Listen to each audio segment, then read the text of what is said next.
Okay, welcome back. Today in my Math 61 class, we're going to start on section 8.1, which deals with symbols and sets of numbers.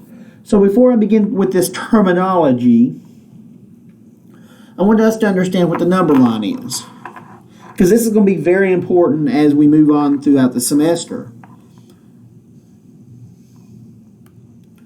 So now we have a number line right here. As you go from 0 to negative 10 and negative 100 and 1,000 and so forth, this is negative infinity. Same thing has been said from 0, 10, 100, 1,000, and million and so forth, is that goes to positive infinity. So when we're talking about symbols, here's what we're talking about. Okay? The symbols being said are like, is it greater than and equal to, or just greater than? Is it less than? Is it less than or equal to? Or is it an unequal? Okay? So anytime you're dealing with numbers, the best thing to do is we understand the positive end. So if 100 is greater than 10. But when you're going the opposite, on the negative infinity, that means the more negative you are, the less positive, or it means it's less than as you're going to the right of the number line. And I want to use an example for this. So let's just say we have negative 35. And then I've got negative 25, and I'm wanting to know what symbol do I use. Well, think about this for a second. If we extend this out, I'm going to erase a little bit of this number line.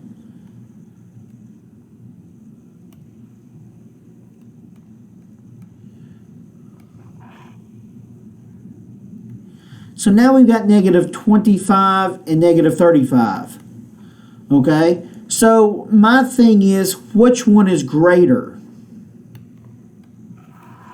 Well, obviously I'm going to circle the negative 25 is greater. So negative 35 is less than. Now, you can also see this as written as negative 25 is greater than negative 35. So if you flip the negative 35 and negative 25 around, look at what the symbol does. It also rotates as well. Okay, so now we got some whole number and natural numbers. Okay, so what are some examples of whole numbers? Think about this for a second with whole numbers. Whole numbers means that there's no decimals or fractions in there. They're whole. Okay, so for whole numbers, we're going to start at 0, 1, 2, 3, all the way to maybe 100, maybe 150, and so forth. Okay, now natural numbers are the exact same set, except we don't have a 0. So our natural numbers start at 1, 2, 3, to maybe 50, and maybe 200, and so forth. Okay, next we have a set of rational numbers and irrational numbers. So when we think of rational numbers, I want you to think about maybe 5, maybe a negative 10, maybe a 1/2, maybe a negative 2/7. Okay? Rational numbers can be fractions, they can be whole numbers, and they can also be negative as well.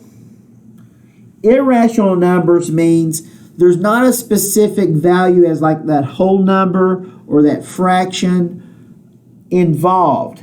So an irrational number could be pi. And remember, pi is like 3.14 ... So pi is an irrational number. And also,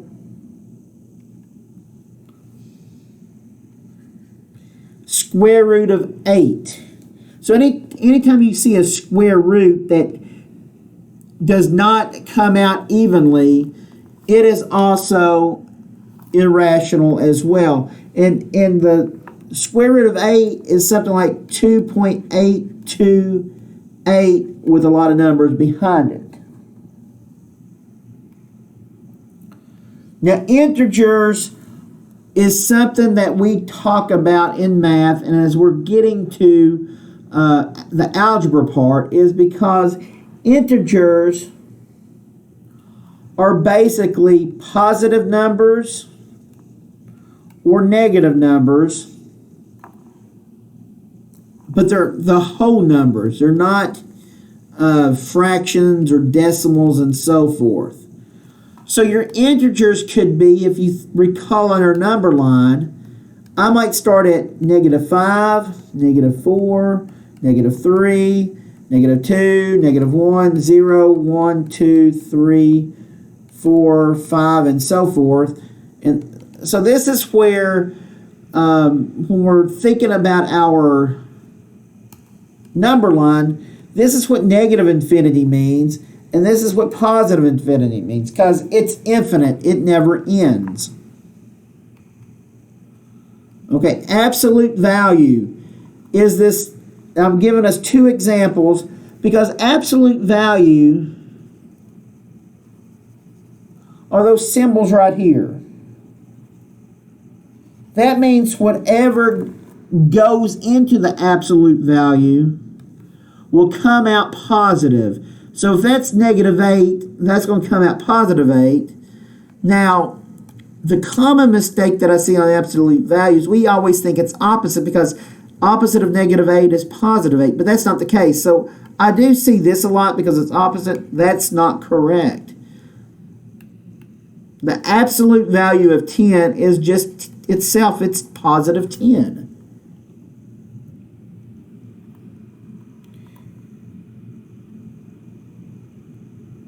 Real numbers is every number we talked about.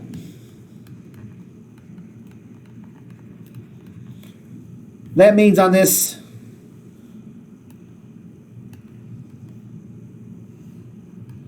number line, it's negative infinity to positive infinity and everything in between. Whether it's maybe a whole number, negative, or maybe 5.5.